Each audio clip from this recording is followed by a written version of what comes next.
uma coisa que eu acho mais desafiadora ainda do que provar a EQM, provar a mediunidade, que é as vidas passadas e a reencarnação, né? Porque se a gente provar que tem vidas passadas, de tabela a gente prova que existe reencarnação. Porque daí não dá pra fazer esse paralelo aí que vocês fazem, né? O cara falou um negócio que a família consegue provar se tá certo ou errado. Pois é, tem jeito. Tem jeito? Por isso que é possível fazer pesquisa. Se não tivesse jeito, não tem como fazer pesquisa. Então a gente falou de EQM, falamos de mediunidade, vidas passadas também é uma experiência que vocês estudam? Muito estudada, exatamente. Reencarnação, tá aqui no livro. Isso, exatamente. Aqui, ó. Então, vamos lá. Então, vamos de novo. A ideia de reencarnação, ou seja, a possibilidade de que eu, de alguma forma, minha consciência, a mente, seja o que for, volta, também é uma crença muito disseminada, tá? Que existe em várias culturas, né? E tem várias religiões, né? Por exemplo, o hinduísmo, o budismo, o espiritismo. Na Grécia Antiga, o próprio Platão, Pitágoras, eles têm ideias reencarnacionistas e argumentam nesse sentido. Bom, é uma ideia bastante disseminada. E são crenças, como você falou. São crenças. Pessoas, né, têm essas crenças. A pergunta é, há evidências ou não sobre isso, ok? O maior pesquisador no mundo, o cara que criou o campo científico de pesquisa sobre isso, é um psiquiatra da Universidade da Virgínia, nos Estados Unidos. Ele faleceu há aproximadamente 20 anos. Chama Ian Stevenson. Ian Stevenson. Esse cara criou o campo. O cara é espetacular. Vale muito a pena conhecer o trabalho dele. Ian Stevenson. Tem um livro que um jornalista do Washington Post o seguiu em campo, numa pesquisa, que se chama, o livro chama Almas Antigas. Vale muito a pena, para público geral ler. Sim. Chama Almas Antigas. Esse livro tem em português, Old Souls em inglês, mas tem em português, Almas Antigas, em que ele segue o Ian Stevenson em campo. Foi no final da vida, o Ian Stevenson estava no final da vida e ele seguiu o Ian Stevenson. O Ian Stevenson, ele estudou mais de 2.000 casos de crianças. Os casos mais interessantes cientificamente são casos de crianças que assim que ela começa a falar, 2 anos mais ou menos, elas começam a falar de uma vida passada. Tá? Mesmo? A criança começa a falar, não, eu vivi e tal, eu tive uma outra mãe, e eu morei em tal lugar, eu morri de tal jeito, começa a contar essas coisas. Bom, claro, primeira hipótese é a fantasia da criança. Ou os pais que estão botando isso na cabeça da criança. É claro que isso pode acontecer. Ela vai fantasiar que ela é rainha, que ela foi e tal. Os estudos mostram, os estudos, né, que publicados, tem mais de 2.000 casos documentados em todos os continentes, casos no Brasil também, depois eu vou falar dos casos do Brasil também, mostram o seguinte. Então vamos lá, quais são as características desses casos? A gente publicou um artigo de revisão, tem aí no livro também, um artigo recente de revisão sobre isso também, baseado no seguinte: esses casos, são as crianças, assim que elas começam a falar, elas falam sobre isso, e frequentemente a família não acredita em reencarnação, às vezes acredita, às vezes não, então isso varia muito. E, de um modo geral, não são vidas glamourosas. Pelo contrário, são vidas comuns e, às vezes, com mortes trágicas. A maioria dos casos, as crianças referem mortes violentas, tá? Acidente, coisas do gênero, tá? Mortes violentas. E as crianças descrevem uma série de coisas, e eu vou contar alguns exemplos, mas coisas que você consegue confirmar, você consegue localizar uma pessoa que faleceu, que são casos solucionados, que a gente chama. Você consegue localizar uma pessoa que descreve, que se encaixa com precisão o que a criança falou. Claro que isso pode ser por um acaso, mas nós vamos ver que tem casos que é bem difícil de ser por um acaso. Igual aquele exemplo seu, eram 50, tirou isso, 20, exatamente tem 30 que vai... Então tem muitos casos, você vai ver, e essas crianças, então tem essas memórias, referem essas memórias, de um modo geral, são memórias muitas vezes difíceis, às vezes, né, de situações dramáticas. As crianças têm reações emocionais que são compatíveis com o modo como a alegada personalidade anterior morreu. Então, por exemplo, a pessoa morreu atropelada, alegada na vida passada, suposta vida passada, e a criança tem um medo de carro, coisas que o valha, por exemplo. Essas crianças, às vezes, elas têm sintomas de transtorno de estresse pós-traumático, só que nunca passaram por um trauma nesta vida, mas que se encaixa com a vivência traumática Nossa. da personalidade anterior. Tudo isso que estou falando foi publicado, tudo isso está sendo descrito. Tipo claustrofobia. Pode ter também. Tá. Isso. E também algumas dessas crianças, isso que é o mais assim, estranho.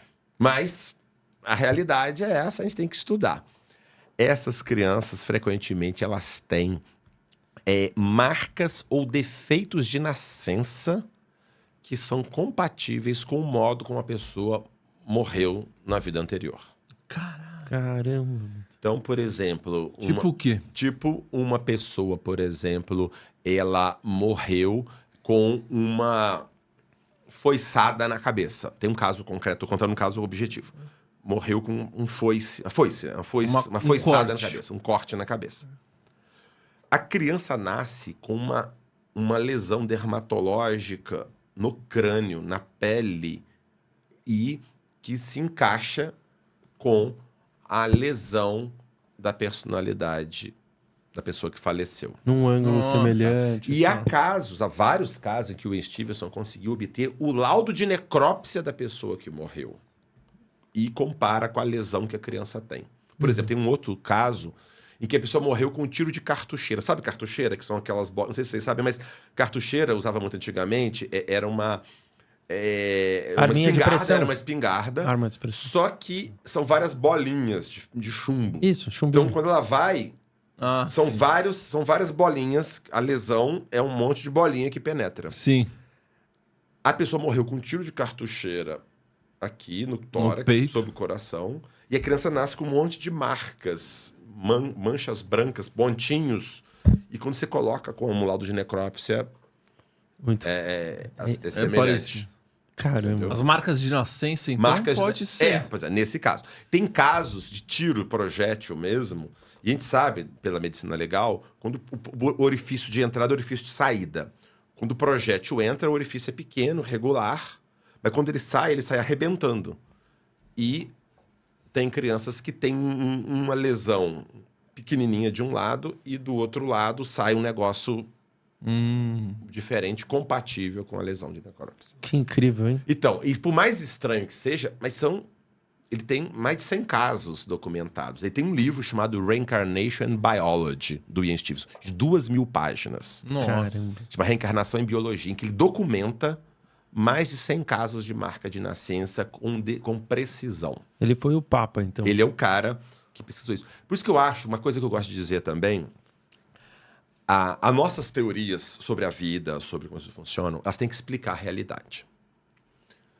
Mas eu não posso cortar a realidade para caber na minha teoria. Eu tenho que expandir a minha teoria para caber a realidade. Perfeito. Eu gosto de usar a metáfora que o Thomas Kuhn foi um importante historiador, filósofo da ciência, com um livro chamado Estrutura das Revoluções Científicas. Ele falava o seguinte: ciência é resolver quebra-cabeças. Você vai tentar botar as pecinhas ali. Só que tem uma peça que não está encaixando. Não vale você recortar a peça para ela caber. Perfeito. Então você não pode recortar a realidade para caber. Você precisa de expandir a coisa, né? Então, bom, caso de nascença. Então, eu vou contar, então esses são os exemplos de caso de alegadas memórias de vidas passadas, tá?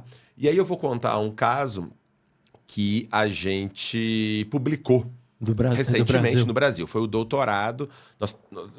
Orientei o doutorado da Sandra Maciel, que estudou mais de 400 brasileiros adultos que alegavam memórias de vidas passadas, adultos.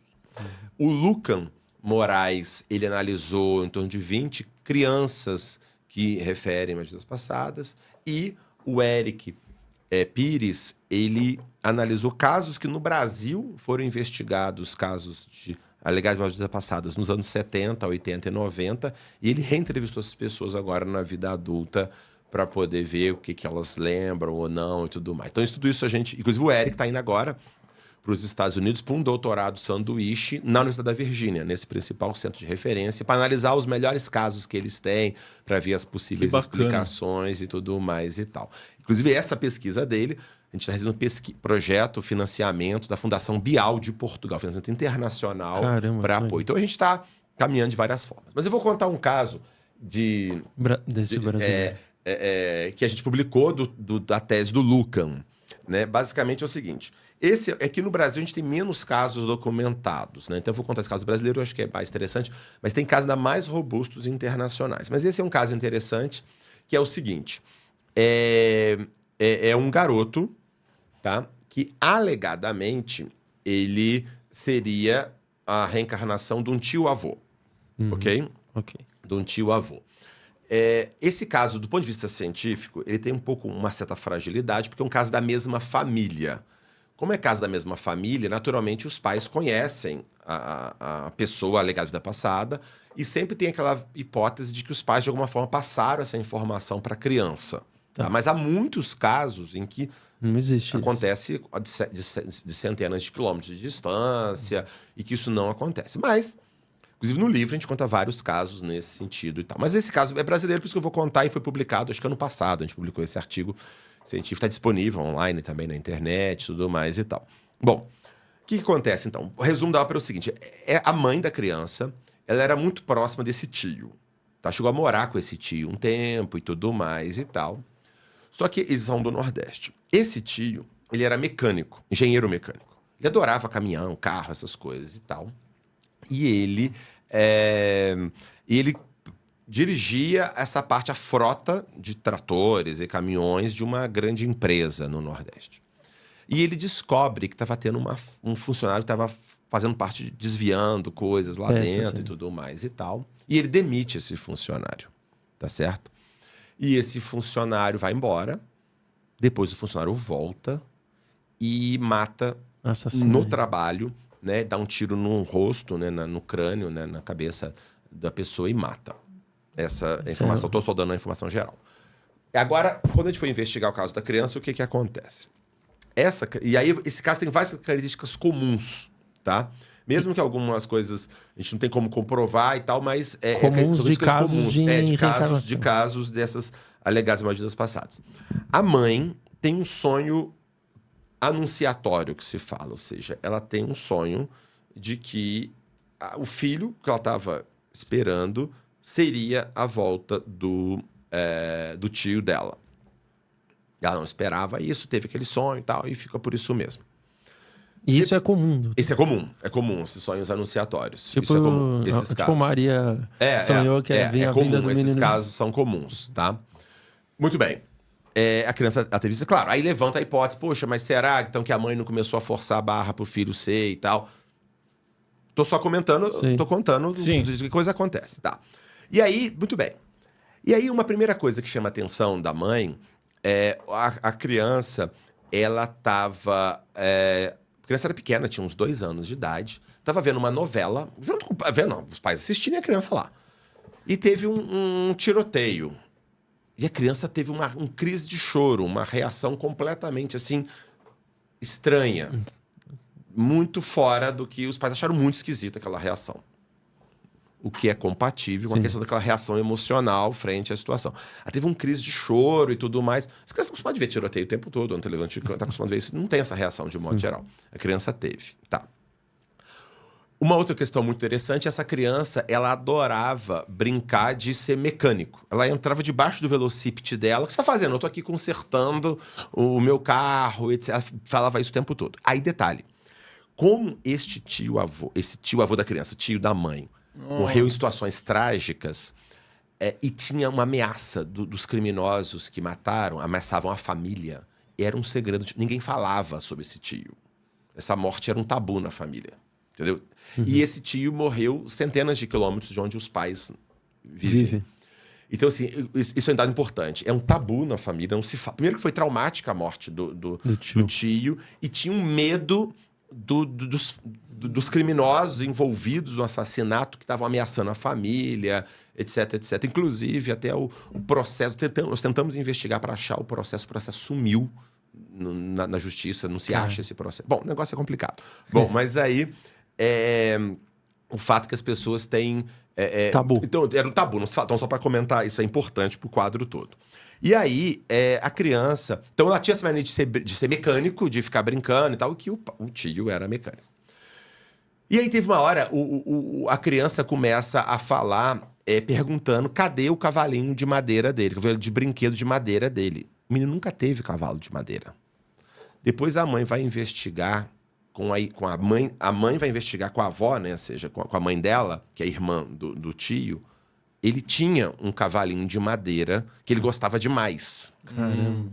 E tem uma outra hora que ele fala o seguinte: ele fala assim, não, e o meu cavalo? Mas o de verdade, que vocês roubaram o meu cavalo de verdade. Alguém roubou meu cavalo de verdade. Assim, como assim cavalo? Que cavalo loucura. de verdade? Vai descobrir depois o garoto, o tio, né? E quando era criança, ele tinha um cavalo, efetivamente. Só que tava dando um problema lá, o cavalo, eles pegaram, venderam o cavalo e falaram que o cavalo sumiu, não sei o que lá, que roubaram. E ele ficou revoltado quando era criança. E ele traz esse relato de que roubaram o cavalo dele. Tem um outro momento também em que a mãe tá lá na cozinha arrumando alguma coisa e o menino começa a falar: ô mãe, aquela coisa, aquele filho fica falando, a mãe tá ocupada, ô mãe. Até que uma hora que ele fala assim: ô Coca! A mãe olha pra ele assim: como é que é? Coca. O que é Coca? É você, né, mãe? Coca era o apelido que o tio... Era a única pessoa que chamava... Ninguém chamava ela de Coca, ela não ouvia isso há décadas. A única pessoa que chamava ela de Coca era esse tio que faleceu. Caramba. Quantos anos fazia que ele tinha falecido? Você sabe? Não vou lembrar, mas eu acho que é uns 20 anos ou mais, Nossa, assim. de Eu arrepiar, hein? não tô lembrando, mas é uns 20 anos ou mais. Então, esses são... Então, esses casos são mais... Então, são mais. E outro dado interessante. Esse garoto, agora ele tem 6, 7 anos, ele tem um abaulamento no crânio aqui atrás, um afundamento no crânio. Nasceu assim. Você passa a mão, ele tem um abaulamento. Foi feita até uma tomografia de crânio, que mostra uma coisa, anomalia estranha. Não é um defeito, é só uma anomalia mesmo, não é uma doença. Né? Mas é bem diferente. Nós tentamos, nós não conseguimos achar o processo, né? Seria muito bom se a gente conseguisse o laudo de necrópsia. Por quê? E outra coisa, ele fala que ele viveu, que ele já viveu, que ele foi morto por um bandido que deu tiro na cara dele. Ele fala Ele tudo isso. ele conta essas coisas, tá? Que ele foi morto por um bandido que deu tiro na cara dele. E, de fato, o tio morreu desse jeito, com tiro no rosto. E se ele morreu com tiro no rosto, o orifício de entrada, o orifício de saída é atrás. O que seria compatível com a lesão Do de abaulamento. nascimento dessa criança. Nossa. Infelizmente, o caso seria perfeito se a gente tivesse uma de necrópsia. Mas Não, a mas criança não conseguiu. sensacional. Mas esse é um exemplo, um caso brasileiro, né, que está bem documentado.